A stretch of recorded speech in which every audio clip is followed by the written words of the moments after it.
Good afternoon, everyone. Good afternoon, lovely listeners. Triple here, we are here again to bring one of the most insightful session you ever, especially if you are a young person or an entry level person, you need to be involved in this conversation. One thing I want you to do is that we're going to spend almost about 60 minutes. Kindly stay with us and be interactive. Go to the comment section, let your comments also come in, we'll read it, share your thoughts and ideas and your takeaways. Today, we are blessed to have two incredible speakers, seasoned speakers with us. I'm just privileged to be the host with you. I want to just ask them questions you'll be thinking about. But before we go on, also want to talk about Triple Way. Triple Way Foundation is in a Ghanaian called an NGO that seeks to empower the young child. We have a lot of programs we've been running over the years. Um, we have the ICT, digital literacy. That's where we go to rural areas, give them support technically, that giving them the laptop and then assisting in teaching. We also have an ICT training in Ozobompeni currently. We also are involved in ending period poverty. We also go to rural areas as well. Currently, we are at Pomaze, where we support young children, especially young female, in the fight of menstrual hygiene and all that, menstrual poverty. We're also into sustainable and social impact, SDG Group 4, and then other impact as well. Join us if you want to volunteer, if you want to donate, kindly go to our website and then do so. Without wasting my time, I would want to introduce our guests. I'll be starting with there's a ladies first. All right. Um, Edna, I don't know whether you'll be seeing your face. All right. So I've ruined the surprise for you. We have in our midst a seasoned speaker. Pardon me. So she's Edna Frimpong, the shoemaker girl. She's a trailblazer entrepreneur transforming shoemaking industry with 8 years of experience in social work through the SSEP. She's a skilled craftswoman and passionate about social advocates. Her achievements include authoring the motivation book The Shoemaker Girl. You should get it. The co-founder of Ahofade, a fashion brand showcasing Ghanaian craftsmanship. Guys, are you getting a feedback? I think I'm getting a feedback here. Okay. I think a little bit. All right, that's fine. I think I fixed it. All right. She is recognized as one of Ghana's under 40 awardees in shoemaking. She's been named as the youngest iconic shoemaker by West Lion. She received the Ghana Grow Young Innovators Award in 2024 from MasterCard Foundation and Springboard Roadshow Foundation, listed among under 35 promising female entrepreneurs. And is one of Ghana's high-ranked LinkedIn top voices by Fabricon. She's empowering the next generation. Edna recently trained workmen in shoemaking, equipping them with skills to change the narrative and forge their own path. Her mission remains steadfast, providing over 1,000 pairs of shoes through her Shoe for the Shoeless campaign. With every stitch, Edna inspire and empower others to rewrite their story. Let's give it up for Edna. If you are in the comment section, kindly give us an emoji, give us something to celebrate. So if you want update of your programs and books, you can go to our website ednafrimpong.com.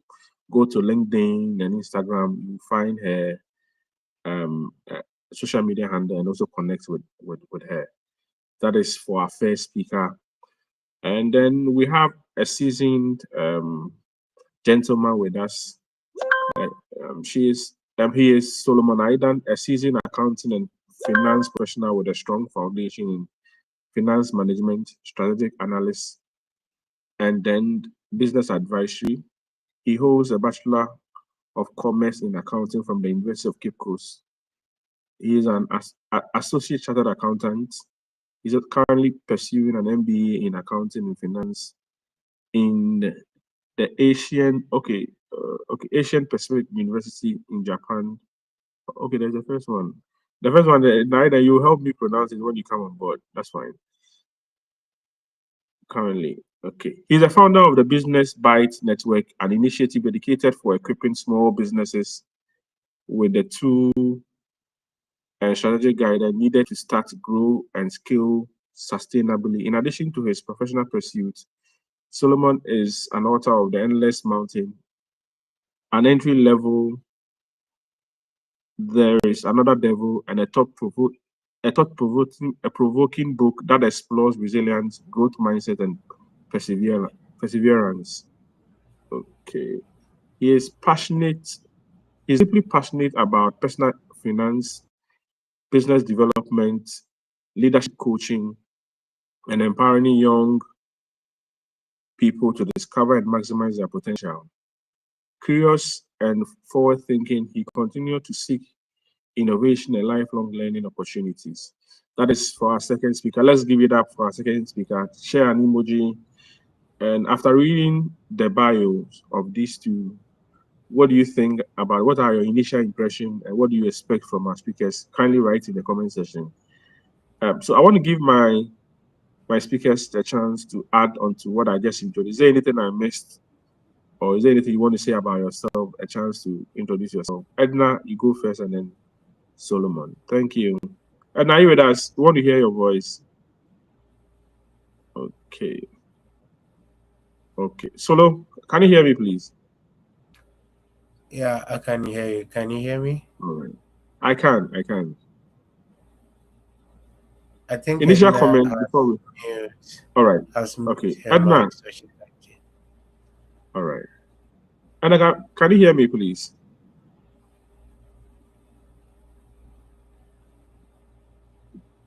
I think she's speaking, but it is not coming. Okay. Let me just. She has to check whether she has mute the mic. Edna, it looks like you've muted your mic because you can see the sign that you are speaking.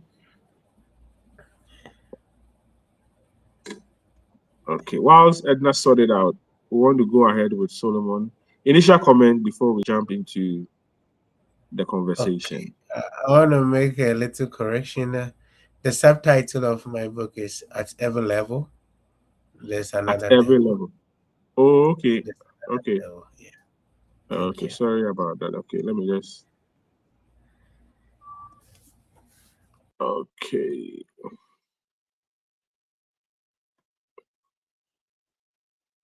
So the book is Endless Mountain. At every level, there's another devil. Oh, okay.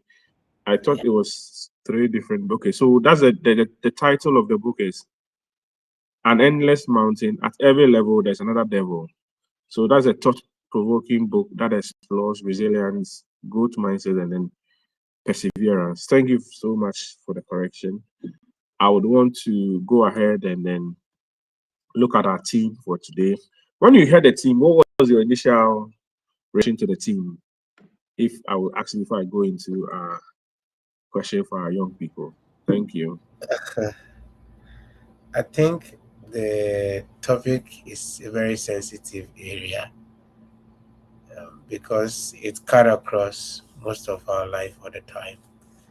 So money itself is something that we need in everyday activity. So personally, it's one of the areas that I'm interested. So it was a very good area to explore this evening. Yeah.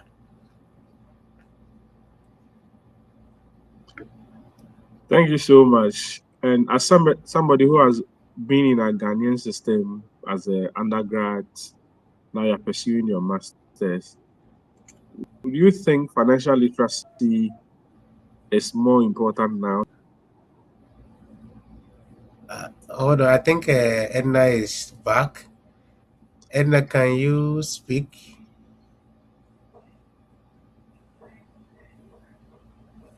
I Hello. think, yeah. It's working now. Yeah, we can hear you now. Good, great. We can hear you now.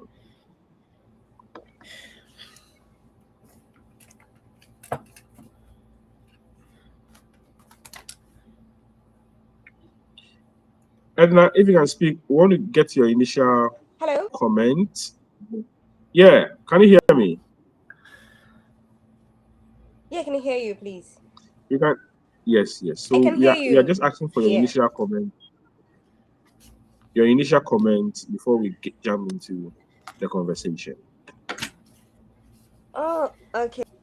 First of all, good evening once again to everyone, and happy new month. That's March, and a very good ending of February. Thank you once again to AAA Foundation for the opportunity, and I love that. At the end of the day, I believe that we are all going to learn something from all of us. Yeah. Thank you so much. Take care. All right, thank you. So, Mr. Otter, the question is: do you think that somebody? I'm asking you this because you've been with us. You've gotten to know our kind of system you have in this part of the world. Do you think having a little bit knowledge about financial literacy is more important now than ever? Okay, I'll say that financial literacy is non-negotiable for everyone. This is because money is something that really permeates all aspects of our life. So I read a book with the title "The Magic of Big Thinking," and the author highlighted three key departments for everyone. So the first department is the work department. The second department is home department, and then the last department is social department. So among all these three departments, the one that really stood out was the work department.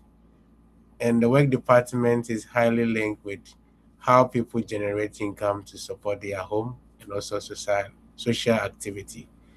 So I would say that financial literacy in its sense is very key and very important.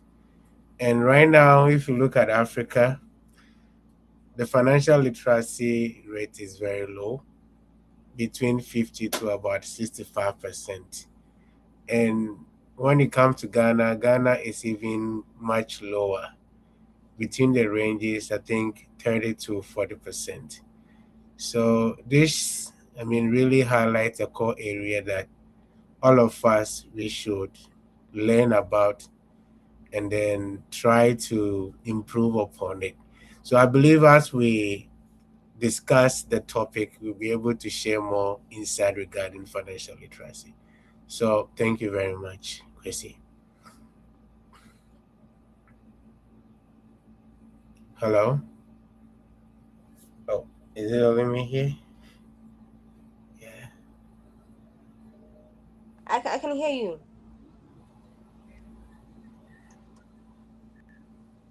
Hello. Hello? I can hear you. Well, I think I was the only one speaking on the platform. No. Maybe he's Oh, he has left network. network. Me, Aidan. Yeah, I think it's the Can you hear me? network. Yeah, I can Okay, hear you. so I'll be the background or the plan B as usual. Thank you all very much. Yes. So moving on to the next question. With I'll ask Edna with this one. So what can you share a bit of your background in terms of finance when going to school, in terms of do you think we're doing a lot in our schools? Is there more we can do? If you can share a little bit about your background and where you are from there till now, and why you think the financial literacy is important. Thank you. Thank you once again for the question. Please can you hear me?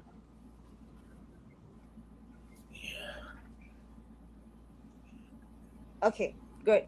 Uh, if if it was last year or I mean back in the years you called me to be on this platform to speak on finances, I wouldn't have come.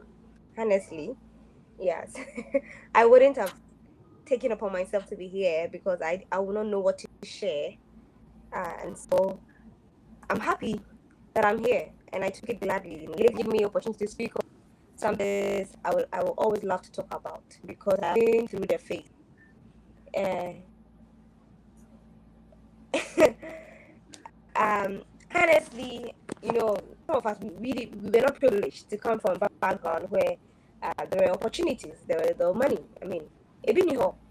You have to, like I always say, you need to put in more effort to make sure that you have something for it, or you break that cycle. And so I started working. I mean, schedule was you. Even in junior high school, I was working. I was working. Junior high school, I was taking intern. I was doing internship for the NGO. This NGO that was sponsoring my school. So from junior high school to SS.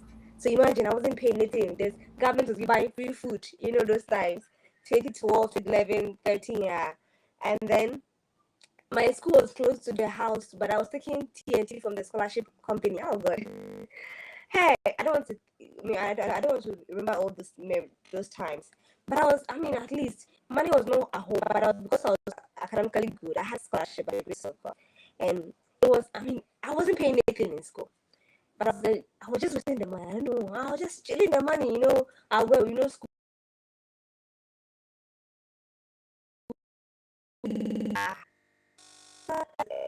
I went to the SS right before SS. I was working with the same NGO as an intern student, right?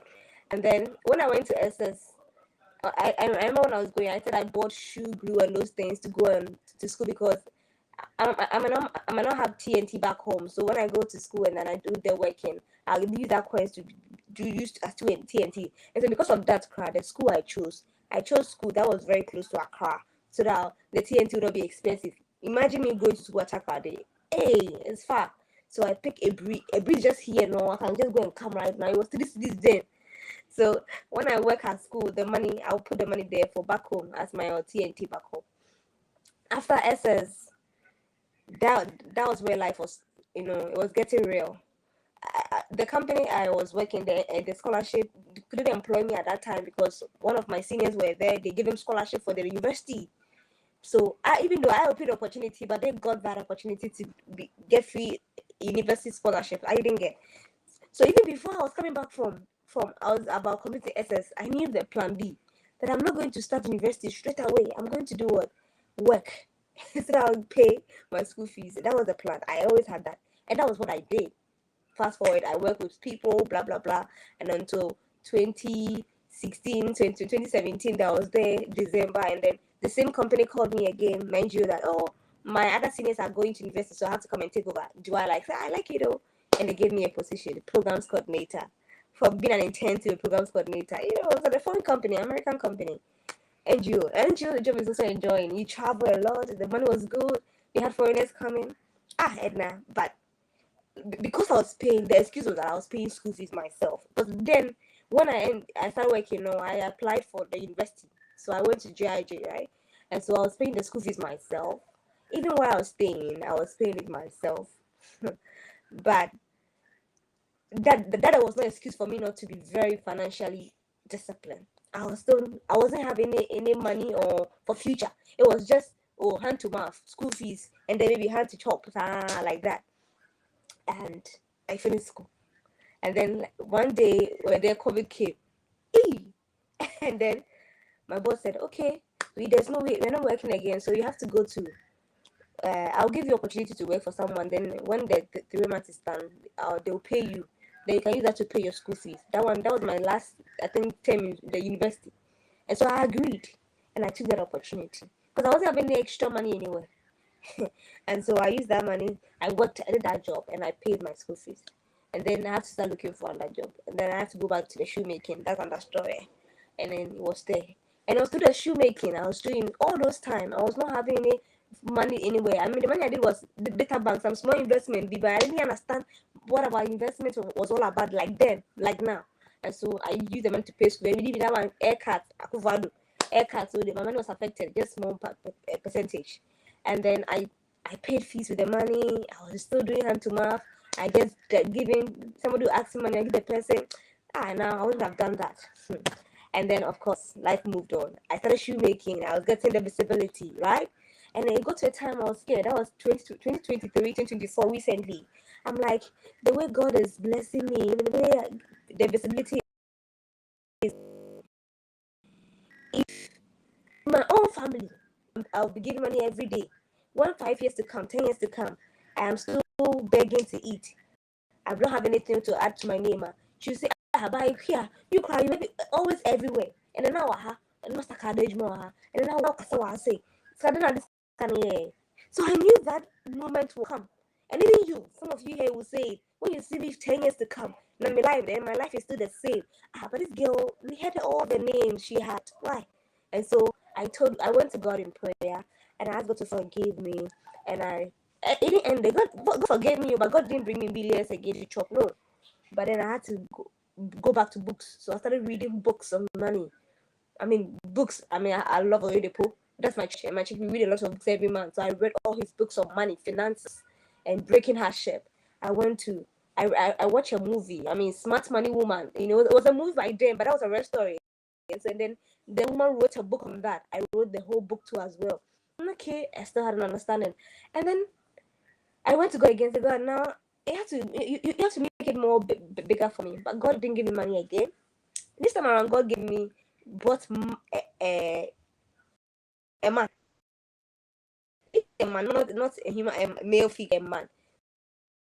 So before I continue, let me say that time you see somebody approaching your life, coming into your life, I want you to do 3 things. Anytime, even right now, I'm here. I am somebody coming into your life right now. Look beyond me and take these 3 things in whatever I'm doing or saying, and then just run with your life. That's what you need to do. Anytime you see people coming into your life. And so when people are coming into your life, they send strategies. People come with, they will do something, just an idea, and that's it for you. It will push you your business or whatever you are doing. So ideas, strategy, and wisdom, these 3 things. Take notes. So when you don't see these 3 things in anybody's life, anybody's life, then you mark them, put them on blue tick.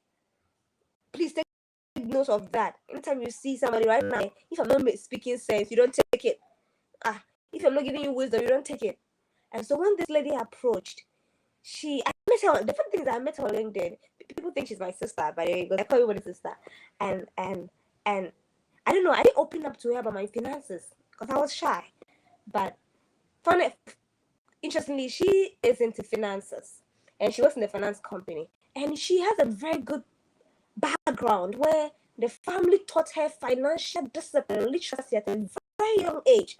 So even when she grew up, she had investment, not even just only for her siblings as well, because the family parented so well on them.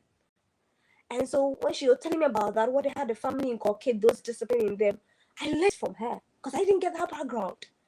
Like, why?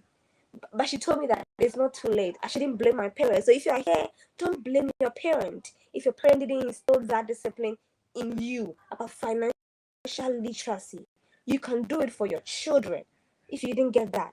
And so she took it and she said, Edna, so we'll do something. She told me this, she told me that, she told me this about savings, about money. She told me to go and read a book, which I would love that if you read that book. I bet you that book will change your life. I'll give it to Madam Efua to give it to you. How heaven invades our finances. When you read that book, you understand money.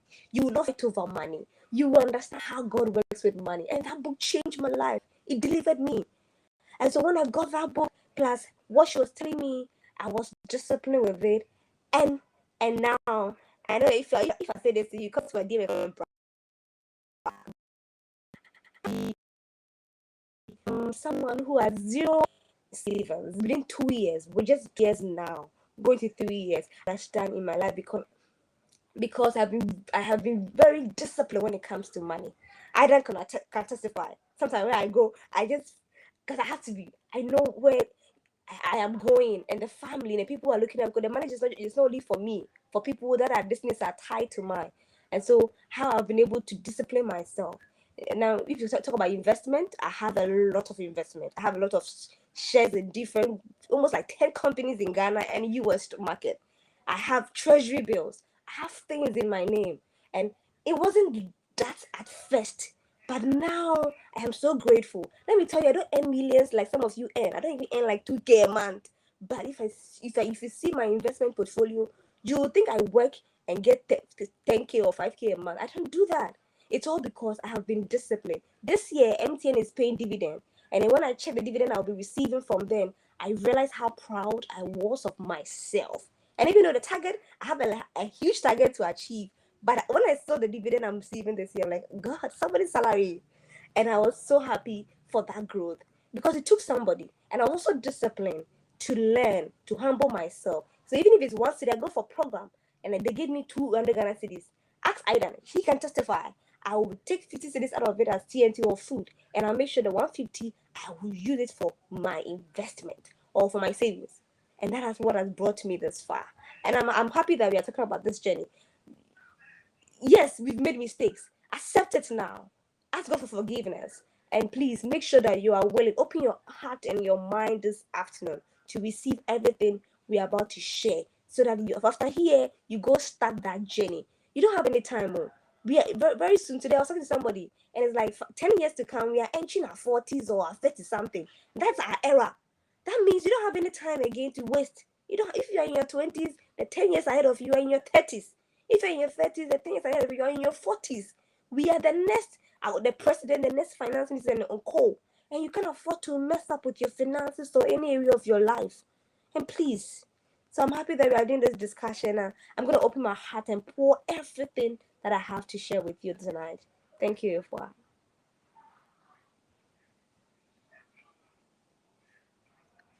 Okay. Thank you so much. This is a very powerful session. We just if you just join, we're having a session about smart money moves. There's triple A foundation.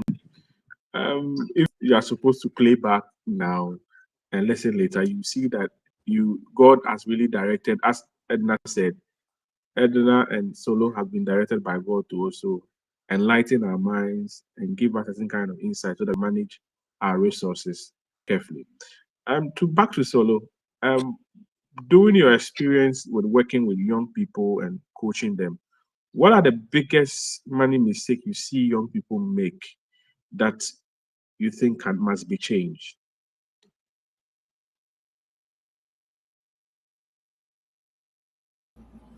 All right.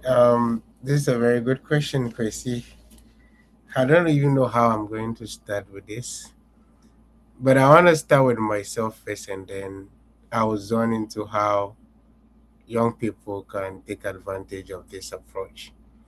I've realized that most people believe that their money issue it's supposed to take time before they take, a very intentional approach on how they manage their money. So I had a breaking point. I was working, I was getting money indeed, but I was not really intentional about my money. So most of the time I have budget, but my money too was overrunning. And sometimes it's very difficult for me to know where my money goes. So I realized that most of the youth, like my kind, the kind of mistake we make is that we draw budgets, yes, but we don't know whether we are being disciplined with the budget. So I realized that I don't know where my money goes. And I was so surprised because as a person from accounting and finance background, I should know better. So I realized my money is always depleting and I don't know what to do. So one day I took a step further to know how to solve this kind of problem. So the first thing that I did was to try and find resources on how to effectively manage money. And I have a different, I would say, background as compared to Edina because in terms of financial discipline, I had opportunity to learn from the infancy because my daddy will not allow you to waste money. He is always a principled man. So in terms of budgeting, in terms of how to spend wisely, I had opportunity to learn. But the point is, I did not really implement it in my real life intentionally. So the first approach after going through these resources and learning from it, I decided to be my own accountant. Normally, if you're an accounting person on this call, you could realize that you are being trained to be a good accountant to companies. But there's no way that the school will train you to be your own personal accountant.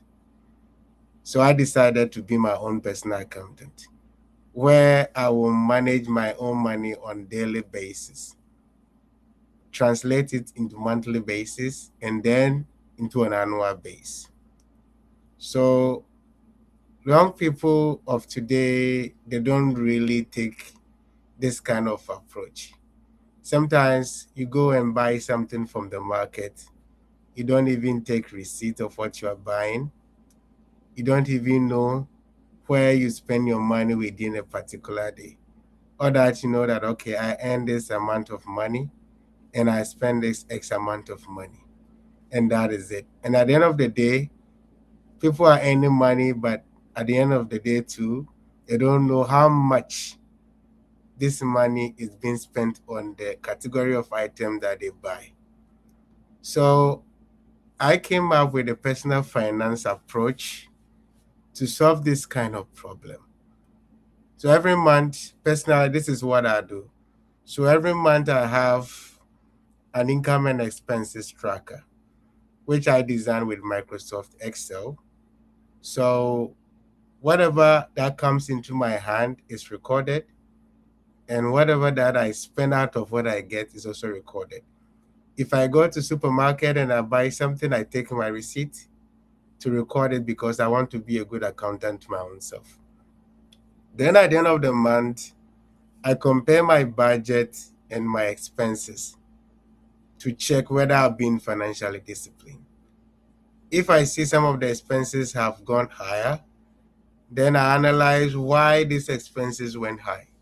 Because sometimes you may budget to spend this X amount, but due to unforeseen circumstances, you might even spend more than what you expected.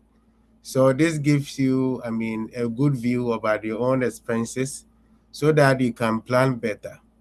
And one thing that I want to share is that as young people, if you don't know how much you survive on, marrying will be very difficult for you. Because if you marry, you are bringing another person, and both of you must know your financial situation so that you can plan together very well. And one of the pastor that came to preach in our church was saying that if you see two people arguing, if you go deep down to the situation, you realize that it's a money issue. So for young people like my kind, what I would say is that your money issue is a critical issue for you. You don't have to wait till your situation get worse before you decide to take a very critical approach to managing your money. And sometimes there's this misconception that people who like budgeting, who like financial discipline, are stingy people. I want to emphasize on this call that it is not true that if someone is financial discipline, the person is stingy. The point is, I would say money is just a tool, and we have to use it to achieve goals. We don't spend because we have to spend. We spend because we have something that we want to achieve. And this money should go into what you want to achieve. So if you think that you have to overspend to prove a point to other people, I'm telling you, it's just a bad way of wasting your resources. And there's this issue I think Edna mentioned when COVID-19 came, and then she realized that she is financial trapped. It happens in the Bible. We all know the story of Joseph in Egypt, where there was 70 years of abundance and 7 years of famine. Sometimes when things are very good, especially in a season that you are getting a lot of money, you have to be very careful, because those season is just preceding a very bad time. So for instance, those who were having a lot of money during COVID-19, during that period, they will go down because businesses will not work. Ways of getting money will not come. So that whatever that they have is what they will use. And a lot of companies collapse. So I want you to understand that your financial situation is much more important. And from now, you have to take a critical approach to this kind of issue, because a time is going to come, you realize that you've worked for so many years and you don't have anything to show.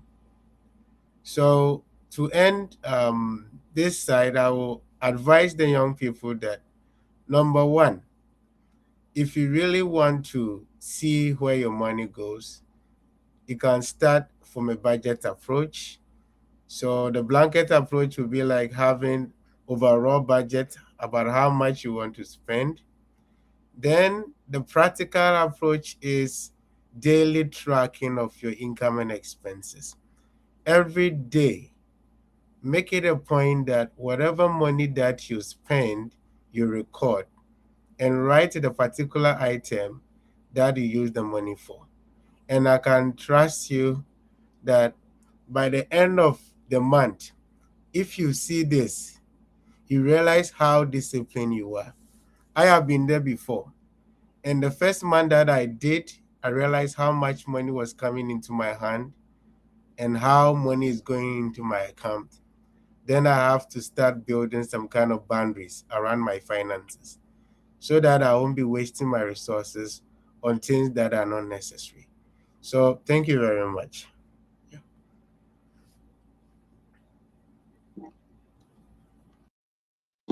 All right. Thank you very much, Mr. Solomon. If you are joining us, you are joining Triple A Foundation as we are about discussing smart money moves. The speaker just mentioned some serious things that we need, actual change that we need to do. We want to track our own income and expenses, become our personal accountant as well. And we have more coming. Just send in your comments, send in your intake, your insights on what we discussed so far. Edra, I think this question relates to me and you because we are kind of hustlers in a way. As you shared your story earlier, we grew up with nobody. We kind of grew up on hand to mouth. So my next question is: somebody in that stage where there's no support for anywhere, we pay your own school fee. How do you really understand what savings is, and when do you even start saving as a student? Sorry, the question again.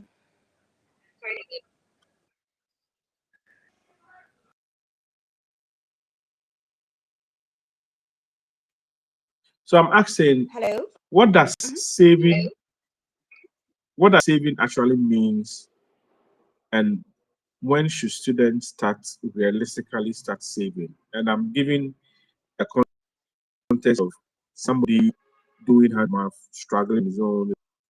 It's like the money that comes is there, then the person is supposed to save. I want you to give us that understanding that you had for you to even save and then think about investment as well. Okay. Because see, people like excuses. They will always give excuses. I mean, we are all going to go give excuses. But once we are giving excuses, somebody's also what? Life. And if you are waiting for that better opportunity to come, you will never save. And that's one thing I think Aidan said it. That's one thing about money issue. If you're waiting for the perfect opportunity, it will never come. Some people are waiting to get the millions before start saving. Some are waiting to get that job that will pay them 10K a month, 5K a month. My dear, forget it. You will not start saving it. It's you have to be very diligent with money, and that's what the Bible said. Or is it not? Let me I can find the scripture. I think, yeah. So in Proverbs 21 verse 5. The plan of the diligent leads surely to abundance. That is the truth. If you're not diligent with money, with the little God gives you, He will give you plenty. Tell you the truth or the secret. We are not the owners of the money we have. The car your father drive, or you drive, you're not the owner. You're just using it for the time saving. Even the life you are having, you are not of your life. You will die anytime soon. That tells you that we are not owners of, we are only stewards. Stewards protect things. And so the little God gave you, one year, how much will God bring you more opportunity? He won't. Because if you're not able to take care of that one city, when the 10 billion comes to mess up, we see it happening in this country or in this world. People blow through social media, through their content, and they get opportunity by being helped. But you see them 5 years or a year later, the money, nothing to show off. We could give example of was it Abraham Mata and the other guy when they started the movie. I forget the movie that took them to Hollywood. One is still here drinking or messed up. Other person is there making it. It's all because of decisions. You have to be very diligent with the money that comes into your hand. Some of you are lucky. You're being given money to school. That money you can be putting 10% or 5%. It's like tithe. You just make sure that your tithe. Do you like, okay, this money is my tithe. Every 5% or 1% of that money into maybe my saving and put it into this maybe my pillow. At first we say pillow. At first we will say susu box. But now because something digital finance. You can be using your money to trade, put your money somewhere, so that by the end of the week, the money will increase more. That's even saving. Momo, even now, Momo, when you put money in your Momo account, a years to come, MTN gives you interest. There's an app we have an app so you can put your money there as a savings. No matter how small the money is, you've paid yourself first, right? You take the money from the business in that chain. What now? What say? Once the crowd, fat one. You just have to be diligent. This one I cannot do it for you. You have to decide. Life is about decisions. That is the only difference. Don't go and mess up and blame the enemy who is sitting somewhere. You have to decide. And so no matter how small the money is, we are living in a digital world where even on your phone, I don't go to bank to trade, to buy any stock. It's on my phone. And I will sit down and I will Google the companies. The companies doing so well. I'll Google the apps I can use to save my money. And I will get IC. Okay, I can put my money here. One city, one city. Every day, the money grows. By the end of the year, when you check your statement, there will be interest on the money. I have 3 nephews here. They have coins. I've taken their coins because they were waste to toffee. It won't do anything to them. I place the money in the app for them. Every day, this children money is increasing. They check and they're happy. So now when they get coins, and I ask them to go and buy toffee, they say no. Auntie Edna, invest. Yesterday, one of them gave me one cedi. They said, once you go and buy toffee. I said, no, Auntie Edna, invest. They know that if I invest, definitely 20% will be full on the money. And then when I read off for them, they will get something on the money and buy anything they want to buy. So even as children, I am teaching them the habit of what? Financial literacy or saving. And so you don't have any excuse to tell me that the money I am taking is small. If you don't take care of that small money well, when the million come, you will not be able to know how to use the money well. When I was earning those money, now that I've come to realize that when I was earning so plenty, those days when I was working the NGO, I was earning plenty. I was getting money. People were helping me with money. I was teaching on campus. I'll get free food. My friends would give me money. Those I'll be teaching them. But I wasn't putting any one cedi in any savings. But recently, I was talking to my sister, my finance coach, and she was like, yeah, don't feel bad about those years. It tells you that you have to grow. So you're like, okay, right now, if you give me money right now, I will know where the money is going. Because right now, I have made plans. Somebody should just dash me 1K. I know where that money is going right now. If you don't do that, so now, because I have learned from that and my experiences, I don't want you to also make that mistakes. More when the opportunity comes plenty, I know where I am placing God money. And I want you to understand that any money that comes into your hand is not your money. It is God's money. You should know how to use his money well. So the little that you are having from the sales, from the company, from the work you're doing, that they pay you 100 Ghana cedis or whatever, 700 Ghana, it's difficult, my dear. It is difficult too. So you make sure, even if it's 50 pesos, find a place and put that money for a month. Well, maybe next time we'll talk about investment. When I come, I'll show you some of the investment platforms you can put that 5 months savings now. I know what they are too, so that it will help you. Please, this one day nobody can. If I cannot do it for you, either cannot come and hold your hand and do it. You only have to take decision. Decision, like I always say, decides destiny. So be very diligent with money, because that's what the Bible says. If you're not diligent with it, none will come. You will not have abundance of it. And there's a saying that the good Samaritan, right, did not help the man that was dying on the road because of only good intention.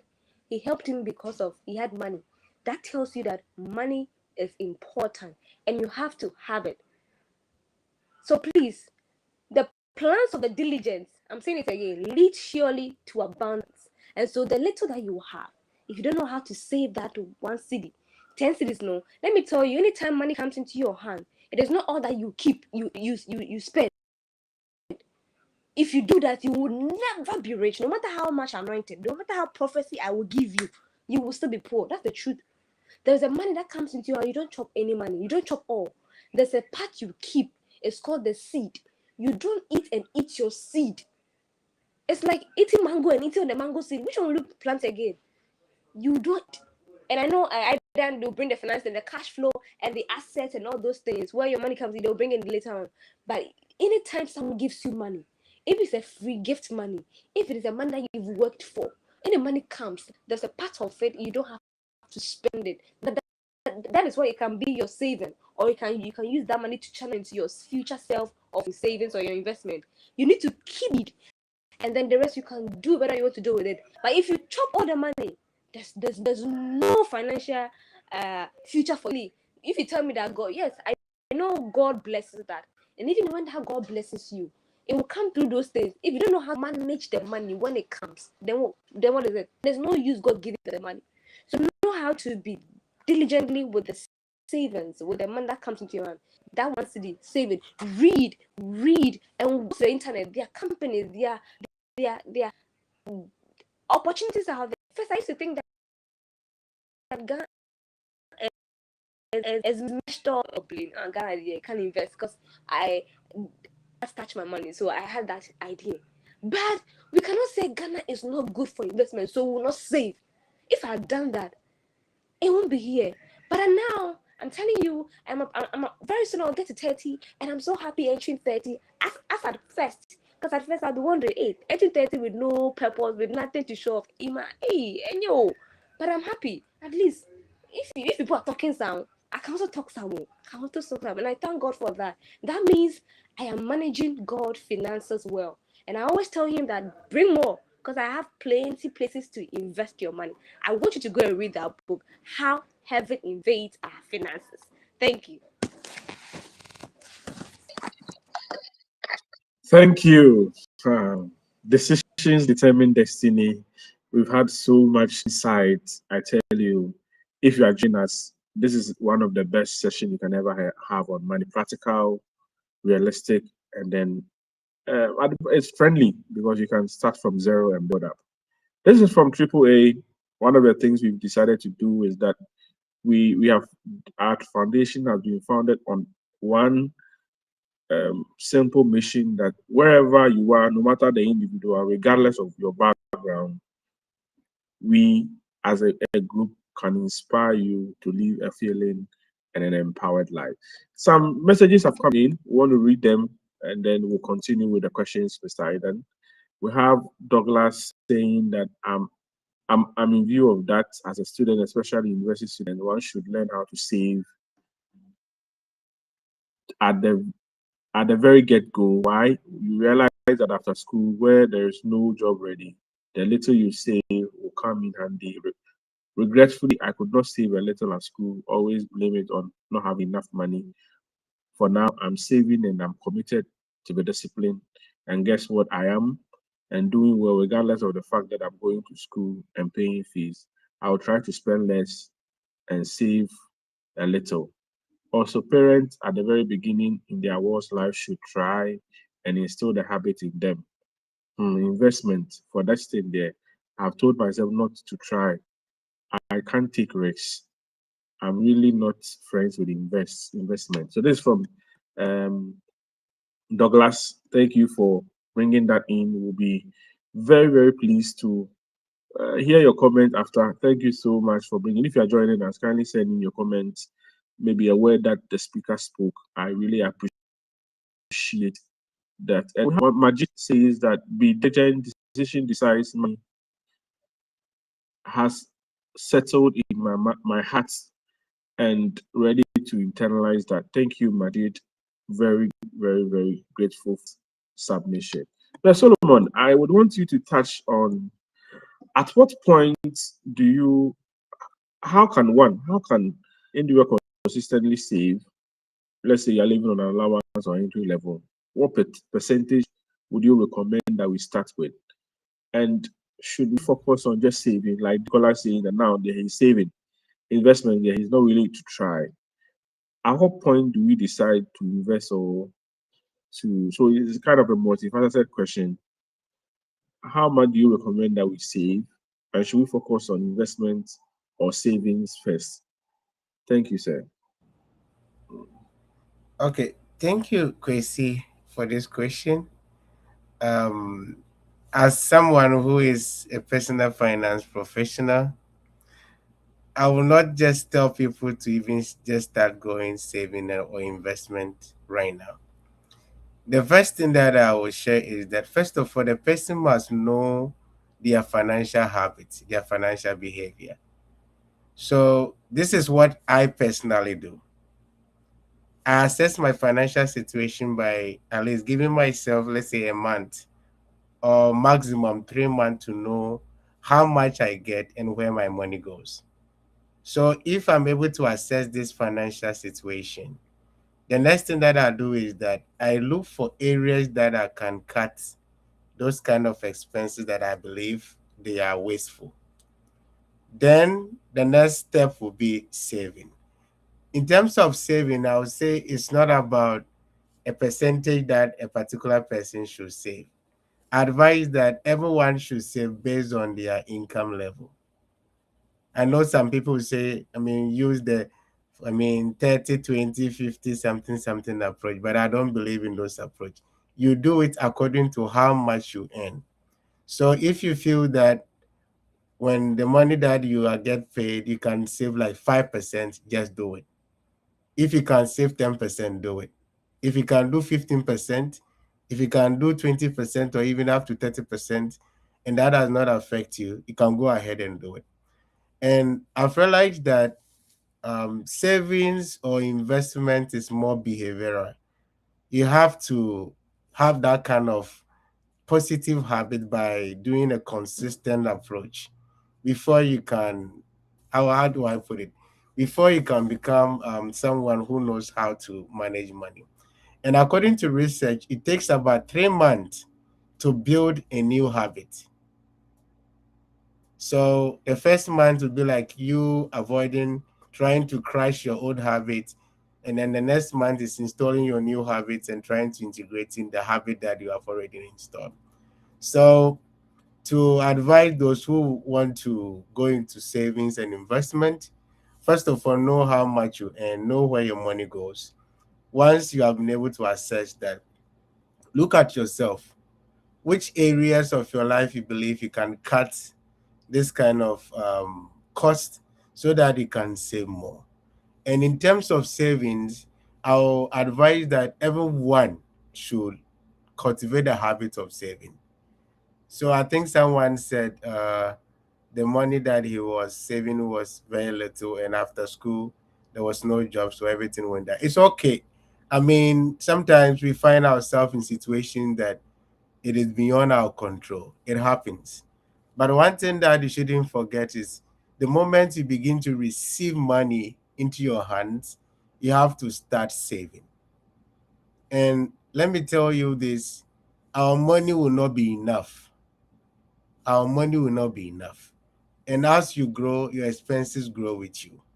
But if you are able to start saving early and you build a habit of saving, trust me, you'll be one of the people who will be able to overcome so many financial difficulties. Even though you are not having enough, but yet you are comfortable and okay. And some people also believe that they are waiting to get a big money, as Edina highlighted. Let me tell you, you will never have big money. You will never have big money. But those who start early will be able to overcome challenges in the future. And now, um, let's look at how to. I believe in demonstrating how you can know your financial situation. So what I did was I have a template. I don't know whether I should share it for free, but I have a template that personally I use to assess my financial situation. So I have a summary, I have the budget for every month, and then I have the income and expenses tracker for every month. So starting from this year, every day when I buy something, I record. If I receive income, I record. Then at the end of the month, I check how much I earned and where my money went. Then when I'm done, I assess myself whether my financial situation is increasing or decreasing, because sometimes you could see that your expenses is growing with you. That gives you a good idea for you to plan better. Now, the next thing is when you get your money, I think we have to stress this. The moment you earn money, don't spend before you invest or even save. So let's say you are paid, let's say 2,000 to 3,000 Ghana cedis. And based on your financial situation, you can invest 10% and also save 10%. The moment the money comes, please kindly put the investment to wherever it's supposed to be and put the savings to wherever it's supposed to be. So that you know that, okay, after saving and investing, this is how much you have in your hands to spend so that you can manage it well. Then the next thing that I will discuss is, let me tell you, I mean, in terms of finances, we all have ups and downs. I have budgeted for so many period, and sometimes my budgets go beyond what I budget. This should tell us that budget itself is even not enough, because we cannot foresee the things that can happen in even a month. But that doesn't mean that budgeting is bad. It helps you to even plan better. So we see in terms of how much people can invest or save, I want to leave it with the people themselves to look at their financial situation, how much they believe they can set aside for investment purpose and also savings purpose. I don't believe in the blanket I don't approach believe in where the blanket approach where people will say that, okay, people will say that, okay, 10% is good, 10% is good, 20% is good, or maybe 20% is good, 30% is or good. maybe 30% is good. And then I All want to right. Thank address And then you. I a want to address. friend. Let me address this one, and then there's someone who said he's saving and is afraid to invest. I want to tell the person that, let me tell you, in this life, everything is risky. And sometimes I love this quote, it's all risky. If you don't take the risk, it's a risk. If you take the risk, it's a risk. And the only way your money can grow is to take a risk. Investment is the only way that really gives people returns. And the point is, if you are someone who loves security, you will never grow. Because some of us, the kind of risk we have taken, some our money went away, we didn't even see our money. And some too, we made returns. But if you don't take that risk, how would you know whether it will succeed or not? So please, you better go and take the risk before things happen to you. So thank you. All right. Thank you. Commenter that you comment on, you've been diagnosed, you've been given a medicine to take. I know it's hard to take, but kindly do that. Don't be afraid to invest. Once again, this is AAA. We founded this foundation with a vision to bridge every societal gap, especially in terms of education. AAA has grown from a grassroots organization, and its efforts has been recognized globally. Our journey has been shaped by unwavering dedication to improve life through education, advocacy, and an empowerment program. Edna, I have this question for you. How do we build the habit and the discipline of savings? And then, if in your earlier you recommended a lot of type of investment that you do, if you could share some of the tools and the apps with us, we'll be very grateful. Thank you. Thank you. And I turns out to what uh, my brother said and everything was it. And I like that his last statement. The only way money grows is through investment. Take it or leave it. The bank, it will never grow. That savings, it will not do anything 10 years to come. My dear, your life alone is even a risk. So I'm on saving. So let me give you a typical example, a practical case that I have a friend in US. He's doing PhD. And I don't know him. I haven't met him before, craft. And then because I have been helped, I've been there before. I'm also now find it easy to help other people when it comes to. I'm not a finance person, but at least I have a little bit of idea. And so you see, sometimes if you can't change somebody who has not made up his mind to change, if you are helping someone and the person is not made his mind to change, you can't change them. And this person was willing, it's not when you're saying education or but this person was willing to listen to me. Now he has, his stipends, eba, and I would say this way, these people are Americans and how they live on credit. But he has some money in his pocket on the crypto and crypto too sometimes, and now it's even messed up. Is Charlie. So he wanted ways to also uh um another opportunity to also what uh invest his money. So I told him to diversify. He's in US to make sure he gets account mother or siblings whatever number here and do uh investment for him. So I think last week it's been long ahead from him, and he reached out and I said, "Oh, have you checked your the stocks that we bought?" And he said, "Oh no." So I made it, and that money that the money that he saw, he was like, "Hey, what's happening?" And I told him that, "Oh yeah, of course, by the grace of God, our market is doing. The Ghana companies are doing also. I mean," and he was like, "Should he sell?" I said, "No, don't sell now. Let me go and find out. Let me go and find more advice about it." And then I asked him, "How much money did we use for these investments? Because we diversify his money." And he said, "We used 15,000. It's not up to a year, but the money has doubled. He has 30 plus on his stocks. And if you want to sell this, then he will sell them and take the money. But he's not ready to sell it. Though it's why he has for. It's for some people. He has make sure that he dedicate that amount of money for his unborn children or his father or mother. And I was happy. 15K, but he has doubled up. Maybe it's kind of infrastructure also. So if you're not really willing to take that risk, my dear, your money will not grow. Now let's go back to habit and of course other opportunities that you can take advantage. Of course, I don't say set goal. If you don't set the goal, you don't know what you're going to use the money for. Maybe the money is for school, it's for the laptop, it's for the wedding. You need to do it now. If you don't set the goal, how will you be able to towards it? And of course, sometimes it's difficult to do the money yourself. It's difficult to pay, go take the phone and go and buy the stock yourself. So there's something called automation. MTN, let me tell you, maybe next time we talk about it, we don't have time, but you see your phone, you have MTN. You have the Momo app. Do you know what the Momo app can do for you? The Momo have go to, I don't know, we will do particular later. But when you take your Momo app, if you don't have it, please download it right now. Please. Download the Momo app. Go to register. Oh, this area, go to the financial area. You will see yellow save. You will see my whatever save. You will see other investment opportunities there. You see IC, how you can trade in stock. You forget about the IC. year, forget about the Grow for Me. You talk about it later on.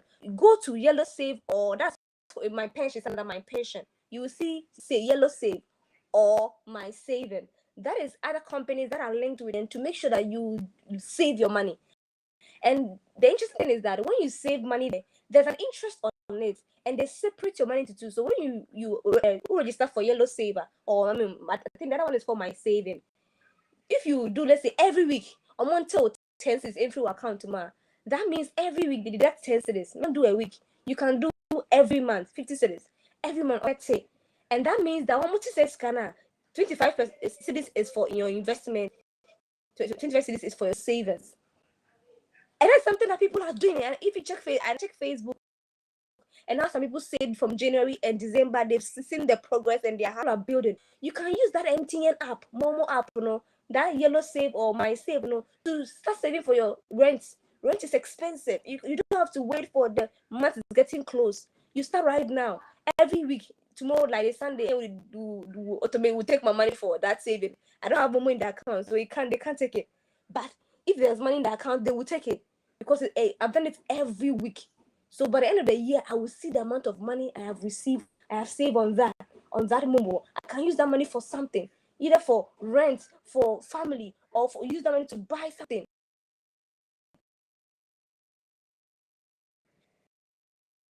You can do it. You can use the Star One Momo app. You see the financials. Go to pension. You see. Just choose one of them and start saving. Just give yourself every week. I'll say 50%, 50 cedis. You do yourself good, and it will help you. That's one. So if you don't want, you automate it so that you may face my save you. That one you don't give yourself an excuse. So please, when you do that, that will really help you. And then of course on the app, right? Like I said, you start with 10 cedis. I started with 5 cedis and I moved to 10 cedis because I don't get money every month. So I do it that way. So every week they'll take that 10 cedis from my account, which is okay. Now we have on the same MTN app, we have so when you go to the pension, you say Yellow Save or the My Save, you choose one and you go with it and start using it. We have something called Grow for Me. Grow for Me. It was last 2 years. My sister, on I'm have angels in my life. We just on one content creator on IG. I think he's in on Facebook who was talking about money and those things, and I follow. And he mentioned about that. But my sister really researched. One thing about investment is that when you hear about something, you go and read about it. When you are confirmed, then you start it at once. When my sister told me that investment, it was just 2 cedis. They were taking 5 cedis, 10 cedis. Now, yesterday I was checking the website or even MTN app to check the investment now. If you don't have 1,000 cedis, 100 Ghana cedis, you cannot invest in that company, that investment. And I was telling Majid, it's not taking it because I wasn't having money by then. Now I'm ready to do it, and the money of them is sold out. It means people are now gotten known about the saving on that opportunity, and they are taking advantage of it, and they made use of it. How does that go for me? It's all about, I call it digital farming. Some of us cannot go to the farm. Kwesi cannot go to the farm. I cannot go to the farm. What I can do is I will give my money to the farmers to farm, to read their crops, to buy an excavator, to buy the cashew, to buy the maize. That is called Grow for Me. It is somebody's business. It's called, I think it's crowdfunding money to do that business.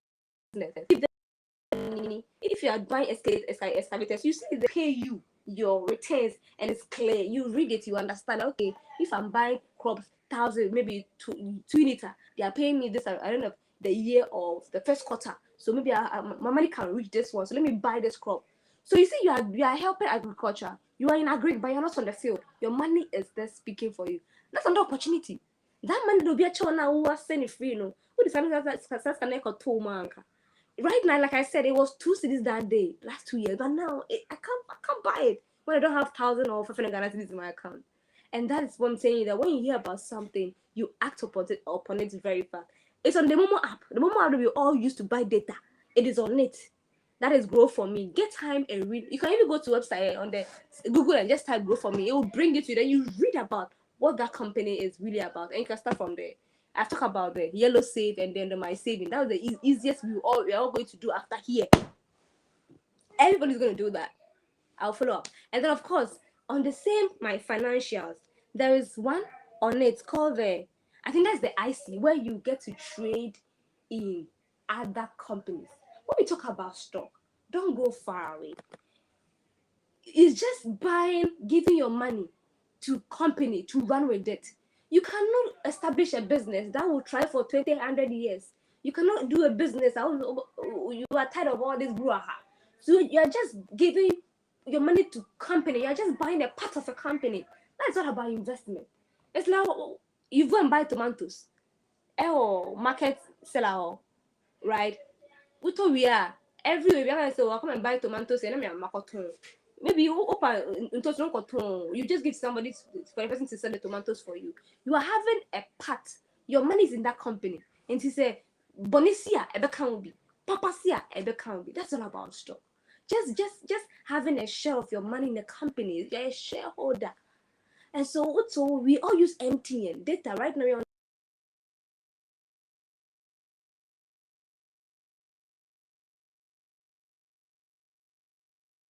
data.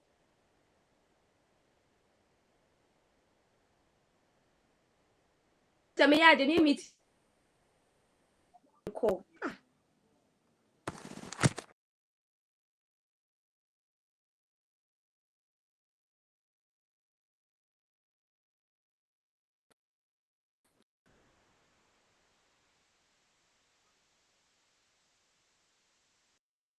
You all use MTN every day. We buy the data. We buy credit. At the end of the day, you only receive message from them that thank you for buying it. But you can really buy a shares, or you give you part of your money for them to work with it. Yeah, MTN pay dividend. You give something small for giving them your money. If they do well, they will give you. If they don't do well, it will affect you. But MTN is not doing bad. And in 10 years to come, MTN will not be down. Because every day me and you, we are buying data. So they are getting their money. So you can give it to them. I don't know. I mean, next time talk about that later. But I want you to understand how it works. First, MTN share was just 0.4 pesos, and it came to 2 cedis. It came to 1.7. Now it is 5.6 cedis. So imagine, now this knowledge about stocks like I was taught those days, 2 cedis now, and then they do 5 point something. And you see how the billionaires will always be billionaires and the poor always be poor because they know how it works. All the Dangotes, and when you check their history, they are all working from their family's money, their generations, their father's money, because their family bought those stocks. And it's just company distance for long investment. If you think of for your family and for the generation, people God has given it to you to handle. And so that's what you be admiring them is they are enjoying from their father's wealth, the money that they recruit for them when it comes to, their investment portfolios. So you start from now. Now I'm saying MTN is now 5.6. MTN will not go to 4 or 3 unless God has come. That's the truth. The same way you can buy, you save at Ghana Commercial Bank. But you don't have any shares with them. Me, I will not buy you got 8 every day. Farm milk used to be 4 cedis. Now farm milk is selling a share at 15 cedis. 15 cedis. Why? Because they are doing well. Let me tell you, I had a friend who had used 8K. He has 8K, 8,000 Ghana cedis on all his shares for farm milk. When last week we heard about the increment of the Ghana company is doing well, when he checked, he's having 16,000 Ghana cedis on just the farm milk that he bought. It means the money has tripled. That moment, he can decide to sell his shares so that he get his money back because of Amoka. You see how we say the investment is very risky? It is not risky. You have to be very smart in life. You have to be very smart and strategic. He can decide to sell that investment, that shares, and get his money back and move his way and buy different companies, and life will still move on for the person. So these are all on the phone, that small phone that you are holding. MTN Momo app. Everything is on it. So at the comfort of your home, you can be doing so well with your finances. In terms of your pension, right now you should be thinking about your 60 years to come. Because you don't have to put your hopes in your children to take care of you. Some of you, it's not your parent, your children that will take care of you. You have to have something for yourself going. You don't have to be dependent on your children. So there's an app called Access Pension. Yes, Access. You take it. It's an app. Me, I didn't go to the office. I just use the app to register for it. Me and I wanted to do that. I automate the savings. So every week, every month, it took me hundreds of days. Sometimes you pay me back. It's better. Well, honest business, so but every month they take that amount of money from my account. And the funny thing is that company you cannot withdraw. Open branch not withdraw because they make it difficult for you to withdraw because it will tempt you to take the money. And that's something that happens to me. But now I do it every month. They take the money from my account, and I can't even withdraw it now. It's something for I don't know when, but I'm doing it. It might not be for myself, but for the unborn kids, for family, and for somebody that maybe I will take care of. And so these are all investment opportunities just here in Ghana. Ghana, just on your Momo app, you could see pensions, yellow save, my savings. You could see IC and trade on the Ghana stock market. You could see the growth for me and start use that one to trade. You can buy something there. All you have to do is to sit down on your buttocks, please. Read about these things that I've mentioned after here. Go and read about them. Find somebody who is invested in that and just you can just be following them on social media and pay. Some of them they're doing webinar 100 cities. You pay and you learn knowledge. There's some investment friends on IG. Now my sister has her own tool. You watch how they do it. Okay, they said that now the MTN is doing well, and then you read about it. Maybe if it's about pay and listen to the knowledge and go and implement it, because nobody will do it for you. Nobody did it for me. I was willing to learn, and when they were teaching me, I was obedient enough to be disciplined to do it. And so please, you have to set the goal for yourself. Be disciplined. That one there, that's the truth. Nobody can do it for you unless you yourself. So if you don't take the opportunity, I mean, one of my clients, I call him one of my happy clients. It's Majid Maria. Majid was one of my clients. I helped her navigate the stock market. And when we were talking last week about should she sell her share, I said no, wait, we don't have money to sell. Let's wait. And she was telling me that it's that one day is not for today, but it's 10 years. I said 5 years. I said yes, that is the goal. You jail your eye 10 years. I said 10 years. I said that money will not collapse anywhere. And one thing is that it is saved. It is those things. No, it is government structure. It's saved. It's not one person a day. It's for government, so your monies are always secured. And please, so the one that said investment, blah, blah, blah, my dear, you have to go back to the drawing board and change that mindset. And if you don't change that mindset, God will not bring you the money. Because let me tell you, the money owner, that's God, is always looking for money investors like we, money managers like we, to invest his money in the right places. So if God is bringing you money and you're not putting the money in the right places, what will you do? Now, the last thing I could also encourage you to also do is now, have you seen that Ghana, we've made gold accessible for everybody to buy? At first, the gold was only meant for the elites. The politicians, they will buy it themselves, they will enrich themselves. But now, thank God, at least this government has done something that I like. They've made the gold accessible for all of us to get some to buy. So they had the gold jewelry and then the tablet. I remember in the last day, it was around 1,008. The list of them was 1,008. That was the list of them. We can buy one. Now it is last week when they updated the price, it was 2K plus. It paid me that I didn't get some, but that's something that you can buy. It is gold. Gold will not depreciate. Gold will increase. Gold will increase. There's a years coming, the 5 years to come when we are entering the 2030s. It's going to be a very difficult year. I'm not giving you a prophecy of doom, but that is the trick. When I say the trend by one of the known stock marketer, there's going to be a trend. There's going to be a very high downtown coming very soon. This is the time for you and I to start building on our ark. The olden days, Noah started building the ark, right? Yes, you need to start building your ark. If you don't build it when the time comes, oh, but true. Get that gold. It is not expensive. 1,000 to 2K, you can get one of them. So you can still sit and get that and put it somewhere. The issue is that around there, over far away. But for now, government has made it easy for me and you individuals, ordinary people of us can also buy gold. And that's a good thing. You can also invest your money into that. I hope I've made some small investment areas. I mean, that's a very good thing.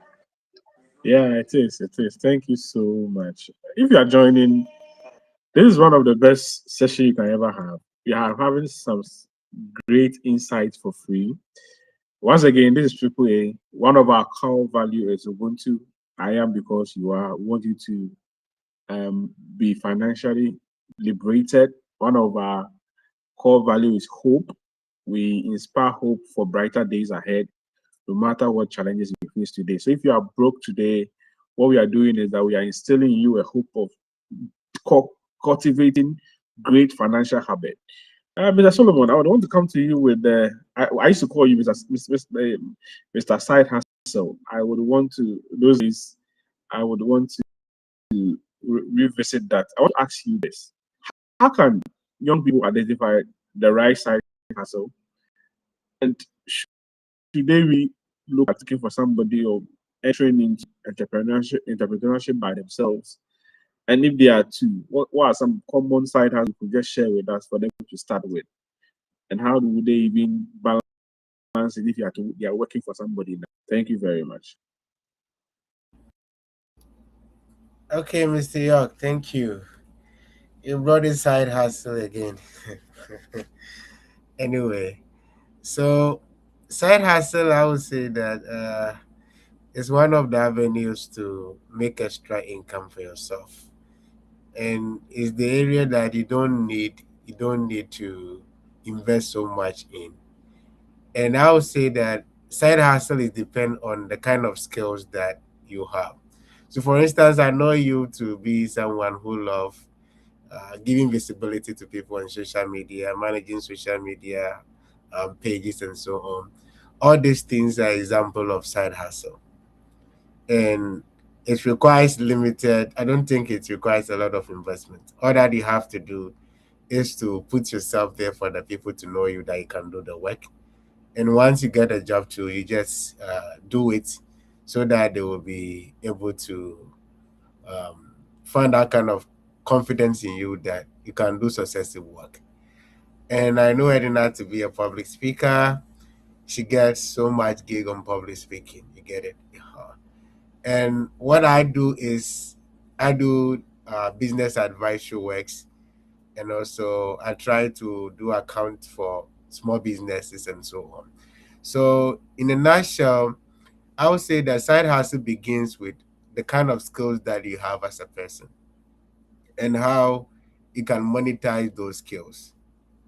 So if you are on this call and maybe you are somebody that you love teaching, you can just do a short courses for maybe the SHS student who comes on vacation.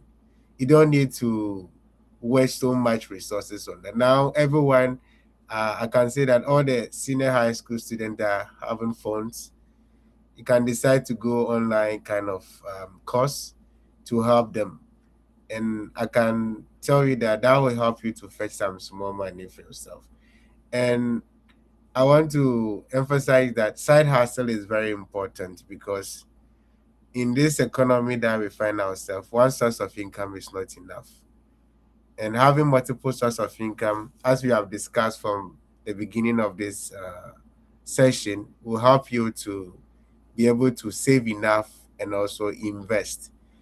And normally, those that are having 9 to 5 job, sometimes I think it's kind of a little bit stressful to manage this side hustle. But I can attest to the fact that when I was doing 9 to 5 job, I was also doing side hustle. And sometimes the money that I even earn for my side hustle is even more than my salary. And though it was fluctuating, but I think it's really, really supported me while I was working. So it's how do I even put it?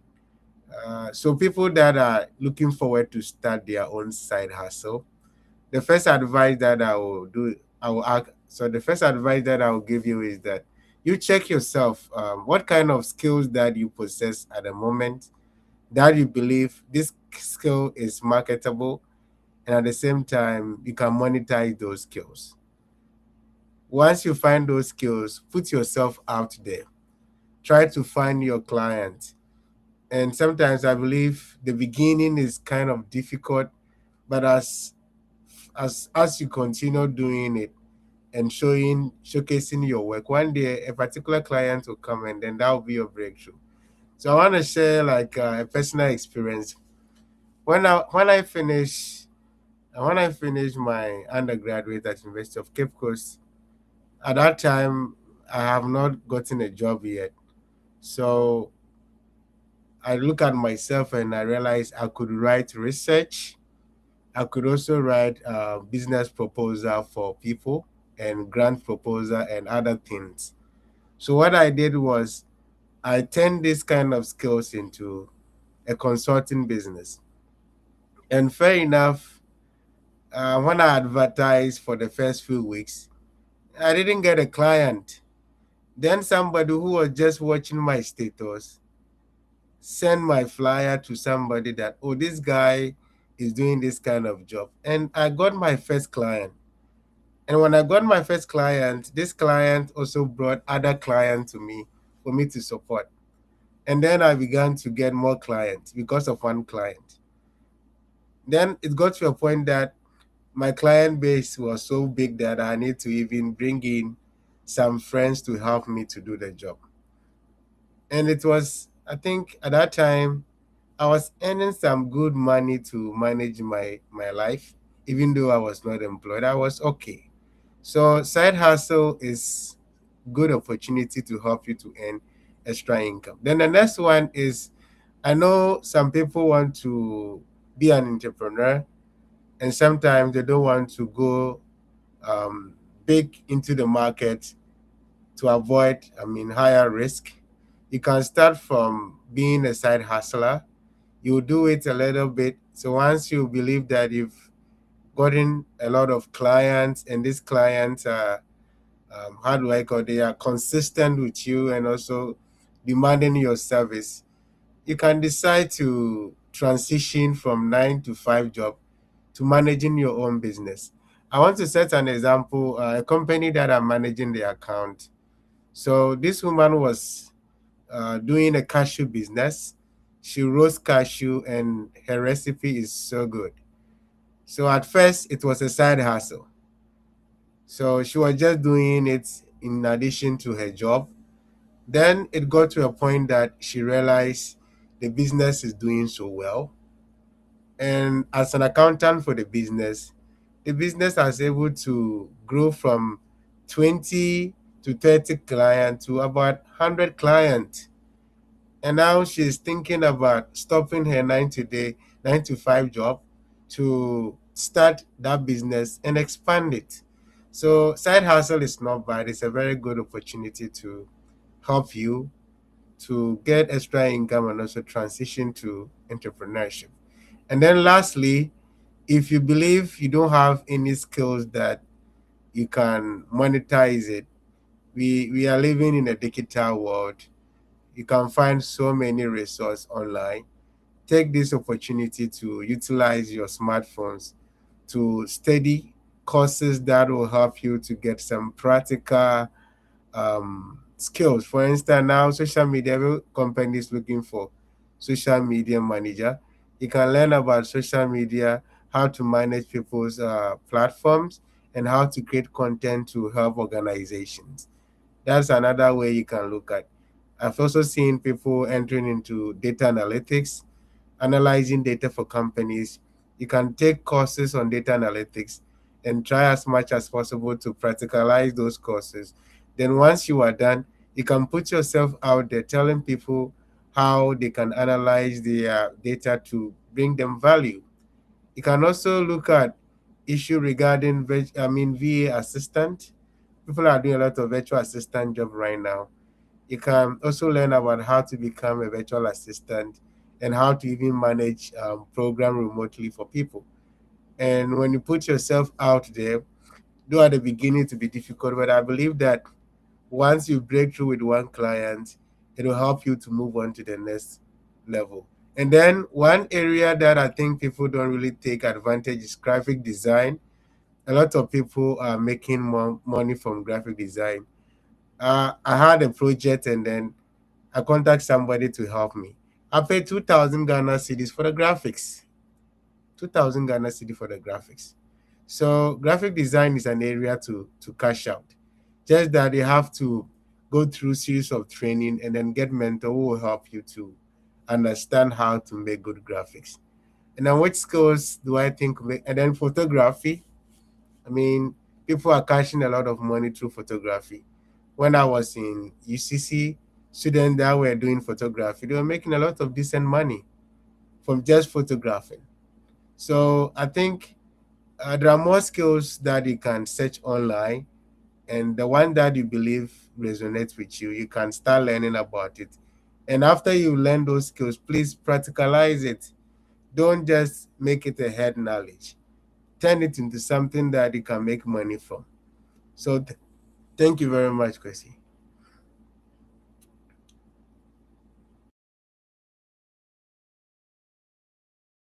Hello?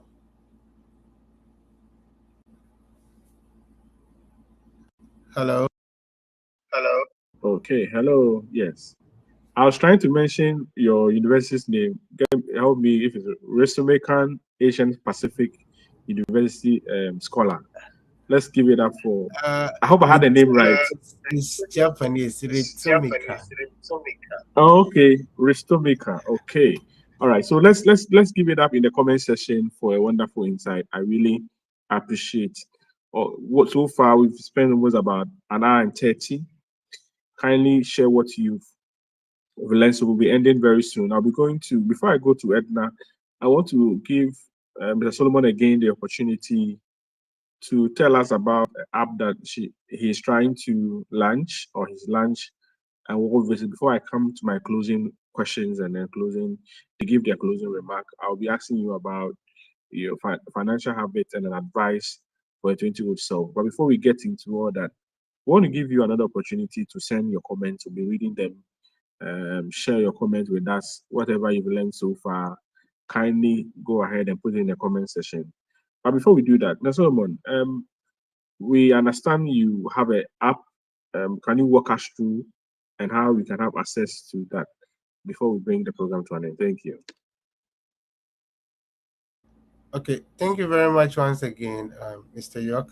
So, me and my team, we are working on a compelling app. It's an AI powered personal finance app. The name of the app is Mentis Mint. Mentis means sound, and mint is seen as money. So, we are trying to help people to manage their money in more smart way. So, this app currently we have the demo and we are doing testing, and I don't know if it is possible to share a comment myself. I would have pasted the website of the company so that people can join the wait list. So the reason why we decided to launch this app is that the team realized it is very difficult for people to track their money manually. So personally, I use Excel on daily basis to track my money. So we were looking for a more convenient way to help people build good financial habits, and also will be able to manage their money, manage their debt. So in case people have some loans that they have borrowed from the bank, the app will be able to help them to manage the status of their loan. And also the app is AI powered. So we have AI agents inside the app that will help the users to be able to get some financial insight to their own money management. So if you feel like, okay, you are not being a good financial manager, the app will be able to suggest means for you to improve upon your expenses. So if maybe you are spending more than what you are earning, the app will suggest means to increase your income and find ways to reduce your expenses. Then, what makes this app so compelling is that the app will be operating on automatic approach. So if you spend money from your bank or from any digital wallet, automatically it organizes in the app for you. So instead of you just trying to type everything manually, the app automatically does it for you when you connect to your digital wallet. That also another thing is that Notwithstanding the digital approach, you can also manually type in how much you spend if, let's say, you didn't use your digital wallet to purchase something, or you didn't receive money through your digital wallet. Then the last aspect that I will talk about is, let's the last aspect I'll talk about the app is that, which side? Okay, so the last aspect that I'll talk about the app is the Mentis Mint app can help you to know your financial behavior. So we have a score that we give to the user. So within a particular range, the way you spend against your budget, and also how your income runs through the app, you'll be given a score, and then that score will determine whether you are being a good financial manager or you are not being a good financial manager. And these things are meant to help users to be able to act proactively regarding their finances. So please, if you're on this call, you can search mentismint.com, or you can just look for me, Solomon Idan, on LinkedIn. I have the website of the company as part of my experience roles. You can click on it and then join our wait list so that you will be able to be the first users of the app. So thank you very much, Chrissy, for this opportunity. All right. Thank you very much for this. So, can kindly contact Solomon Iden on LinkedIn, and he's going to give that to you. You can also contact any of us, and we'll also be able to give you that. And this Triple A Foundation, one of our core beliefs is also to create a certain sense of belief. We instill in you the belief that everyone is capable of achieving anything. So we are putting this program in to also help you save, help you invest, and have a certain level of financial literacy. Thank you so much for joining us. We are almost at the end of our conversation. We want to also acknowledge our founder and the visionary of this particular foundation, Efam Ponsa. Oh, if you are here, just let's clap for a visionary leader like that. I think Ghanaians, we tend to praise people outside, but we have our own doing amazingly well. By the grace of God, we are in 3 countries at the moment: Ghana, Kenya, and Malawi, impacting life, creating smiles. Want to go to the last question. Edna, I would want you to give us this. What advice would you give to your 20-year-old self about money? And then when you are done, I'll ask you if you can give one. But I know you've mentioned one book for us, but what one book would you recommend for every young person to read about money? That's the question. Thank you.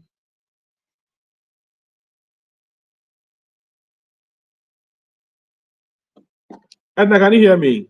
Okay. So, Mr. Solomon, I think the same question goes to you as well. I think she has muted her mic. So Okay. Okay. Edna, can you hear us? If you are talking, I think we could see your mic moving, but there's no voice coming. It means that you're on mute. Okay, so Mr. Aidan, the same question goes to you. What advice will you give to your 20-year-old self about money? And what book would you recommend that every young person listening to us now would have to read about money? okay, thank you very much, Mr. York. So to all our listeners, I think the advice that I could give to myself during my 20 years would be to start investing and start saving. Because in our society, they believe that money is not important until you start working. So if you're a young person and you don't get opportunity to be in a family that they will teach you how money works, it is very difficult for you to manage money. Especially, I have seen colleagues who were suffering with managing their own little money, and sometimes they have to borrow all the time. So going back in retrospective 20 years, I would have started saving, even though the money that I have is very small. The reason why I'm saying is that savings is more habit and than just putting the money aside. And the more you build those habits, irrespective of the circumstance you find yourself, you are still able to save. But if you don't have the habits, if they give you even big sum of money, you can't even manage it because it requires this kind of habitual processes to for you to do that. And then in terms of investment, I think if I had to go back, I would rather learn more about investment. And looking at Ghana as a society itself, it is very difficult for people to get information. You get it? And those that have the information, it is very difficult to find them.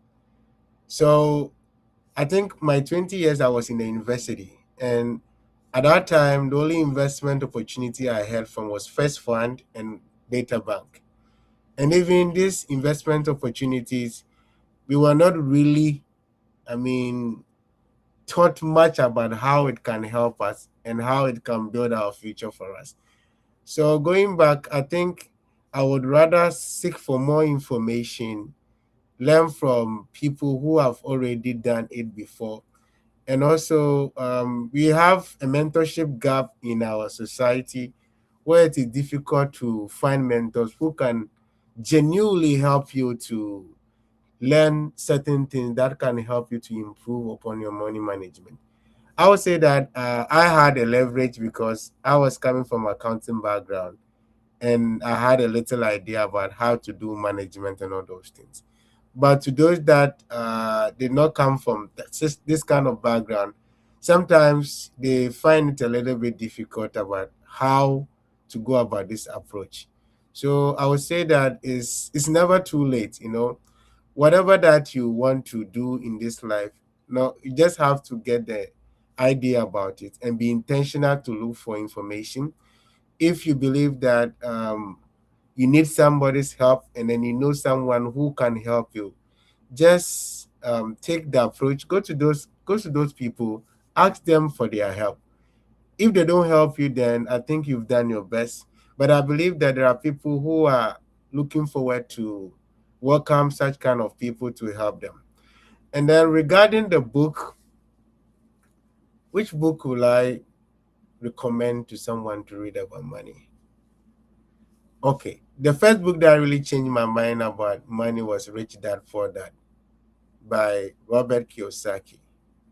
But aside that, I would also recommend that you read, if you're a Christian on this call, you read about the Bible regarding money so that you get to understand the principle of money from the Bible perspective. Because the world has its own perspective about money, and then the Bible too has its own perspective about money. But so knowing these two approaches will help you to understand what money really is. So I think this is the little I will share. So in case you want to connect with me, you can connect with me and then we can talk more about this. Okay. Thank you. All right, thank you so much. Edna, can you hear us now? Can you hear us now? Okay. All right, so you are watching us on a Changing the Narrative platform, which is also part of the Triple A Foundation fraternity. We just discussed animals. We spent over 100 minutes discussing how young people and entry level people can have habits. You have to play back and get some of the nudges that have been shared so far. Edna, can you hear us, please? Okay. All right, so we are bringing the event to an end. So I'll come to you again for your closing remarks. And then, okay, I think Edna is talking, but it's on mute. I can see the circle moving. Edna, can you hear us, please? Yeah. She has to check her mic. She has to check her mic. Okay, so kindly check your mic if you can. Yeah, check your mic and then, because we really want to hear from you. If you are listening to us, you can join Edna and then Solomon on LinkedIn. Instagram and Facebook. You can just connect with, send them a request. Okay, we can see Edna now. The stage is yours, please. Okay. All right. So, Mr. Solomon, your closing remarks, please. Thank you. Okay, Edna is back. You Okay. should check your mic. Your closing remarks. Edna, check your mic. Hello? Hello? Yeah.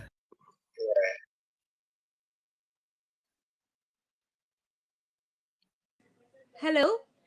Hello? Yeah, we can hear you. Kindly go ahead. Yeah, please the question again. Okay. Repeat the question again. Your advice for your 20-year-old self and a book that you can recommend for every young person to read. Okay, I think Aidan said something, which I think it. Can you hear me now? Can you hear me, please? Yeah, we can hear Yeah, you. Please, can We you hear can me? hear Okay. you. please can you hear? Okay. Aidan said something that the information. Honestly, that's the truth. Information is one of the most difficult things to get. I think it's one of the most hardest to get. It's not cheap to get information, and even getting the information, the right use of the information. Sometimes you get the information, but how to even use the information is another thing. And so imagine if at those years we had those information at that time. So it means that the kind of environment I was around didn't have this kind of the investments here. The savings here. But if I had if I found myself in a certain kind of environment, certain kind of people, like the one I met, my sister who coached me. If I've met her those days, it would have been a better time for me. But everything works in God's way, so I like it that way. So for me, I think I will work on getting to know more about information about money, especially how the system here works in Ghana. Like I didn't know something like growth for me, but there's something there. I didn't know we have Ghana stock market, even how to even trade. There's something called I see we have different of these broker companies. I didn't know that you can be just in your home and just trade. You think you have to go to the company? No, in your home you can just trade everything. Even in your home you can trade in the US stock market. I didn't know about it. So, but now when I get up to hear about any company or any information about money or about the company, let me tell you one trick. Invest, go and check financials, their report on their finances. That will tell you that the company is growing or not. You get to know that the company is not growing, or they have the ability to grow in the years to come, or they don't have a future at all. If you're able to know about that, then you are willing to invest or put your money in that company or not. So for me, like I said, I then said, getting the people to direct your path. But again, like I said, don't blame our parents. Don't blame them. They've done their part. We didn't get that. Some people had that opportunity. And so now you have gotten the information.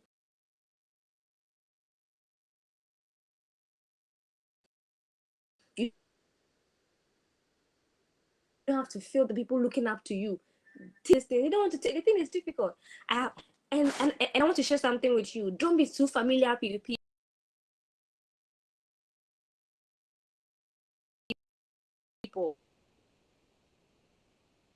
I talk to them every day. Do this, do to. They always give excuses. But I have people that they have not met me. But I just told them, or I told them that you pay and have access, and they pay. But I want to those are getting it for free. They get it for free, but they don't even take it. But those who really paid, some of them too knew me, but they will pay and they get the knowledge and they will go and work on it, and it's working for them. Sometimes we are too familiar with people, and that's one thing about life.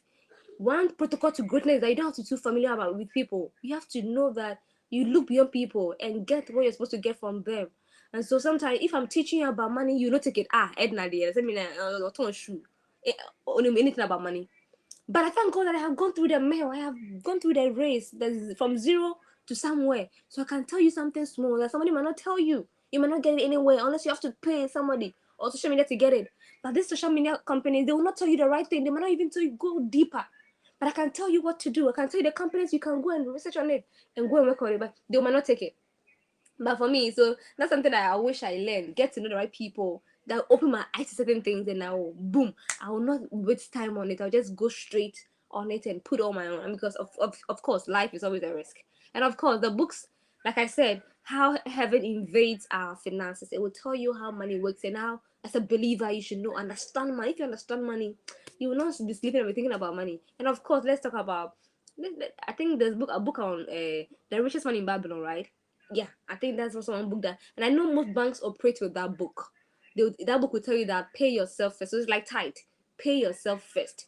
That book will tell you to pay yourself first. That any money that comes to your mind, you take that part, that seed, that will keep it as an investment, and you pay yourself before you use the rest of the money to do anything that you want to do. And I know most banks run their companies based on that book, The Richest Money, because they use the Babylonian, ancient Greeks, whatever principle in telling the story. And I think that's one book that you should read about it, and you'll be blessed. But of course, the Bible, like we don't have time. I would have shared with you there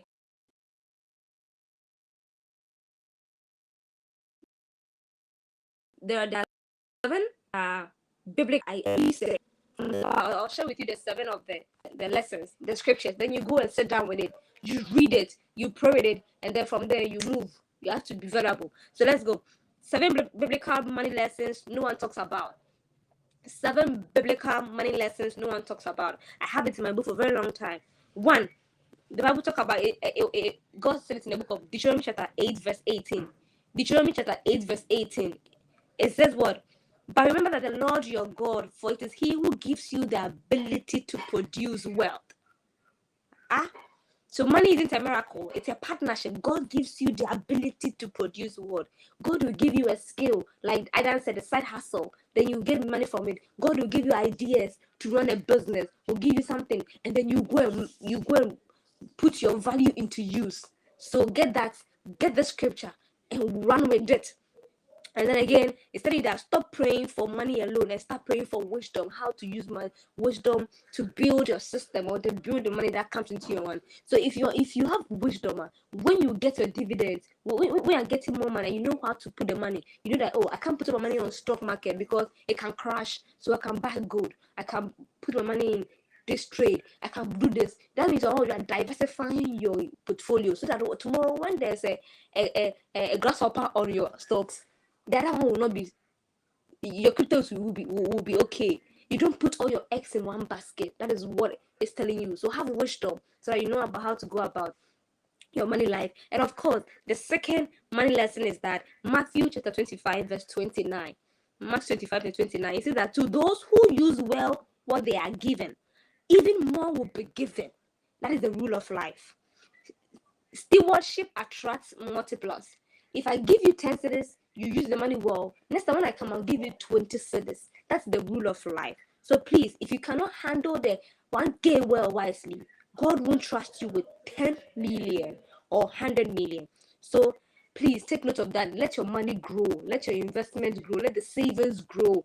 Use that money wisely because you are just a caretaker of it. God is watching how you're using it. If you use it well, He will bring more. And then you go to Proverbs chapter 21 verse 5. Proverbs chapter 21 verse 5. The Bible says what? The plan of the diligent leads surely to abundance. Keep this really well. If you are diligent with whatever you are doing, there will be abundance of all that you're looking for or for your money. So prosperity or having wealth isn't random. It is strategic. Budgeting, saving, and planning. They aren't spiritual. They are not about praying in tongues. You can pray in tongues and still not have it. They are all biblical, and I pray that you use this well one word. And of course, I think I have one here in Proverbs 13 verse 11. It says, wealth gained hastily will dwindle, but whoever gathers little by little will increase it. Wealth gained hastily will dwindle, but whoever gains little by little will increase it. Some of you here, you think that when you put the money, no, you should get it by 1 year. No, please. Money takes time to grow. Anybody who will promise you bring 1K and take 10 billion the following month or a year, it's a scam. That's the most of people who are trapped in men's gold. Please know that it is not boom like that. I know God blesses, God gives speed, but please let wisdom guide you. Let nobody trap you and take your money and somewhere and promise you something else. Let your money grow. It takes time. Give yourself time, 5 years, 10 years. You will reap all that you have sowed. Because if you don't sow it, you will never reap it. That's the truth. So make sure you are saving something, you are investing something, so that you can what? You'll be able to read. God bless our process, not our shortcut. That quick get rich quick. No, please let it not come to you. Because true wealth is built with patience, with integrity, and with consistency. Thank you, Chrissy and Chipotle. Wow, wow, wow. Thank you so much. Thank you so much. If you're in the comment section, what do you have to say for our speakers? I just want you to write something amazing on the comment section just to thank them. If you also have gotten a lesson from the discussion we've had, kindly write it down. I just want to go on LinkedIn and read some messages so far that has come. Jennifer Benson says, I use Fidelity Easy Save. It's convenient. Any amount is deducted from every transaction I make through the app. And then Ruth Upon says, it's not Facebook. It's not men's gold. I'm thinking very insightful. Many thanks, Edna and Triple A Foundation. That's from Ruth. This is really practical, Edna. Thank you. Most of the financial talks I hear is too abstract, but not what I had from you. Okay, thank you. That's from Jennifer. And I think Jennifer Kofi was also clapping for us. Thank you so much for joining us. Before we end, I would want to hear from our speakers their final remarks, and then we bring the whole event to an end. So within the next 1 minute, 1 minute, I know you have a lot to do. You've taken 2 hours of your time. Thank you so much. And I also want to appreciate the founder, Ifwa, for counting me worthy to host this event. I always see it as a privilege. Somebody from the village talking to somebody from Japan is amazing. Thank you so much for giving me this opportunity. So the solo last words, 1 minute, and then Edna 1 minute, and then we end. Thank you so much. Uh, Basically, why do you think I've never lived in a village before? I've also lived in the village before. I beg you. All right. So first of all, I want to thank AAA Foundation for this opportunity to have such a wonderful interaction with our audience, and also thank you, Edna, for your insightful lessons. And I believe the audience have really learned a lot. And my final words will be issues about finances is more practical than head knowledge. So the more you get the knowledge, you have to practicalize it. Even if it pinches you, you have to still do it. And I bet you if you want to know result or if you want to receive result, it takes 3 months to build a habit. And always I tell myself that it's not about intensity. I mean, doing the thing to show results in the short term, but it's about daily consistency of what you do. So I will advise that from now, if you don't run your life on your own budget to know how much you get and how much you spend, and if you don't know how to track your finances on daily basis, after this call, please go and start doing it. It will help you because I know most of those who are joining this call are bachelor like myself. And one day you would want to marry and you don't know how much you spend on your own life per month. So how do you include your wife and your children? That will help you to know that if you want to marry, okay, maybe I spend like $2,000 a month. If I want to marry, I have to double that money because women want to be receive more blessings from men, right? So I have to make it $4,000. If that happens, I have to check how much I earn. Is there anything that I have to do? If I need to go to school to improve myself and get a better job, then that will help you to think even faster. But if you think that money will come, as people always say that, oh, money will come, money will come, money will never come. And if money comes, you don't know your circumstance. Things changes. But if you start now and you monitor your financial life, a time will come, it makes it so easy for you. Right now, even if I buy something that is 1 cedi in this town, I collect my receipt.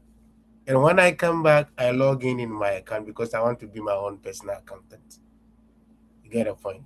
So when you do that, it helps you to manage your money. In the advanced world, because they have to file their own personal tax returns, everyone is much more focused about their finances.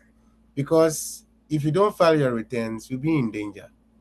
It can be in your own house, and then the police will come and disturb your life.